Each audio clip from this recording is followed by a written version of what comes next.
Imagine it's 1919, and you are sitting in a trench somewhere in Latvia during the Latvian War of Independence. The ground starts shaking, but you think nothing of it. The ground shakes often enough, but you don't hear an explosion in the distance, and the shaking doesn't stop. It's constant, and it's getting stronger. You remember someone telling you something about tanks, huge armored beasts rolling over and through everything, but there are no tanks here, at least not at this stage of the war. You decide to start moving out of the trench and see what's going on, and then you hear it.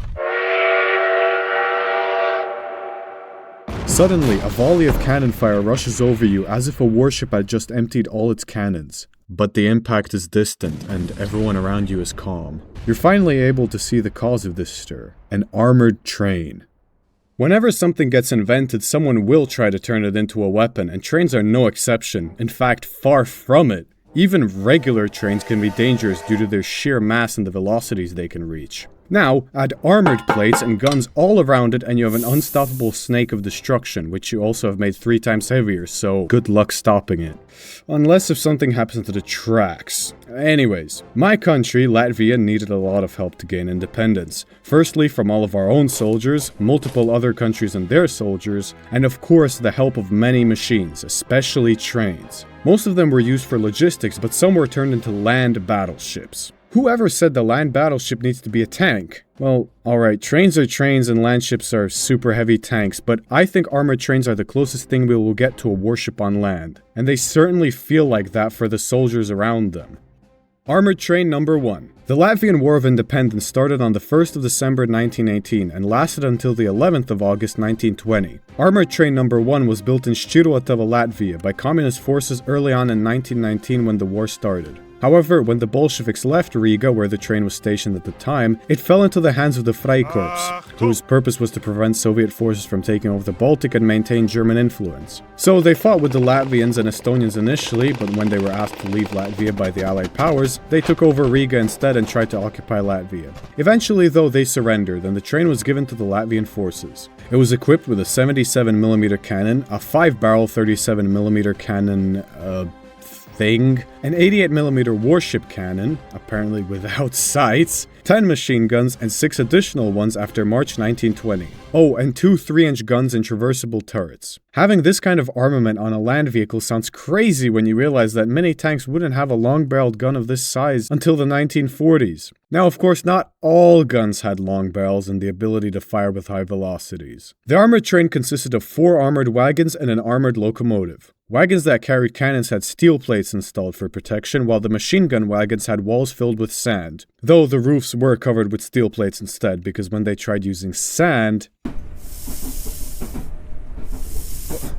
Who thought this was a good idea? The locomotive was also well protected, both for the driver and the engine. The train also had a non-armored section, which consisted of 2 passenger wagons, 9 goods wagons, a kitchen, and 2 platforms. Of course, the arrangement varied, though. Armored trains proved vital during the Russian Civil War for the Bolshevik success, but during Latvia's freedom battles, they worked out better for the Latvians, as you will see especially shown with Armored Train Number 2, Communist Destroyer. This was the first armored train the Latvians built themselves, and it has a good reason for its name. Well, actually, Train Number 1 was also called Communist Destroyer, but it's Train Number 2 that got its name for destroying a Red Army armored train called Bourgeoisie Destroyer. Well, clearly it wasn't the bourgeoisie they were supposed to be worried about. This same train also managed to destroy 2 other Soviet trains. These kills were made possible thanks to its 105mm howitzer and a 114.3mm Vickers field gun that the Estonians were so nice to lend to the Latvian army.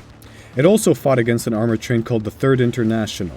This train had less, but heavier armament, so it only had 2 wagons. It gained an additional wagon on August 1920 with a built-in turret cannon. Don't forget the 9 machine guns as well. The armored carriages of this train were made from abandoned freezer wagons. Now, Train Number 3. Yeah, very creative names, but don't worry, there's only 5. And half. Don't worry about that as well for now, okay? This train was made in October of 1919 in Zeeland Depot, which train station now looks like this, and as you can see, there are no tracks here. They were removed.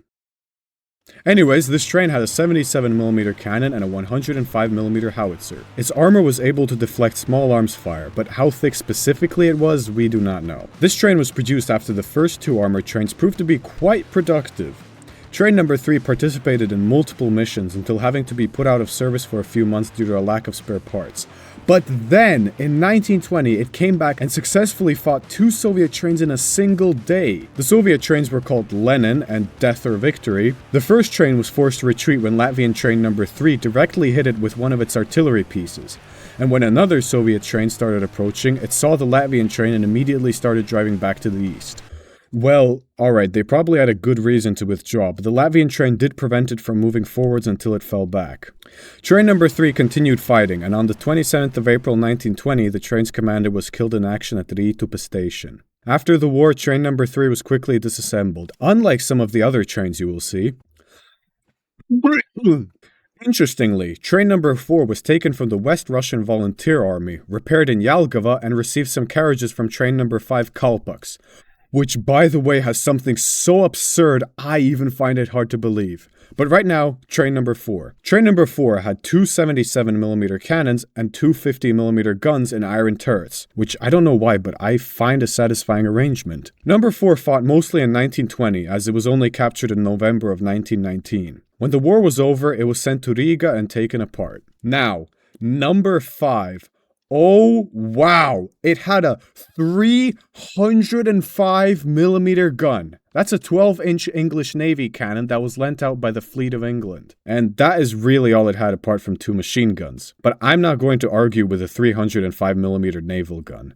The fitting of the 305mm gun was such a complex task that the best engineers of Latvia had to come together to figure out how to do it. But they did, and it worked.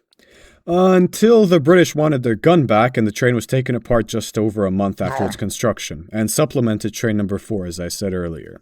Right, now we have gotten to 5.5, which might be a bit disrespectful, but it was never designated as Armored Train number 6, and this was probably because it used Šaušliežu dzelzceļš.